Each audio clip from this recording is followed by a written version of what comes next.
Hello everyone, welcome back to the channel. In today's quick video, I'm going to show you exactly how to fix your Roku Doorbell camera not connecting to Wi-Fi in 2026.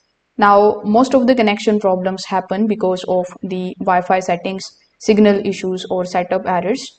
So in order to fix it, the very first thing that you need to do is to simply check the Wi-Fi bands.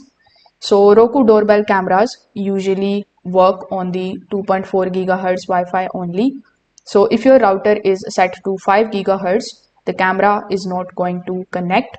So you need to make sure that you are selecting a 2.4 gigahertz network or you enable the dual band on your router. Now, weak signal is also one of the major reasons for the connection failure. So during the setup, you need to keep the camera close to the router.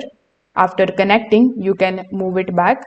Just make sure that you are entering the correct password. Even a small mistakes like capital letters or extra space can stop the connection. Now, you need to also restart the router and the camera. For that, you just have to basically unplug the router and wait for 60 seconds. Then restart your camera as well, or you can also remove and connect the power. This particular step is going to fix most of the temporary glitches. Now, even after doing all of these steps, it doesn't connect. You can just simply restart your device. For that, you just have to press and hold the reset button for about 10 to 15 seconds. After that, you just have to wait for it to restart. Then you can set it up again from the beginning. Just make sure that your phone has the location turned on, and you need to make sure that the Bluetooth is also turned on. So these are required during the setup in order to detect the camera.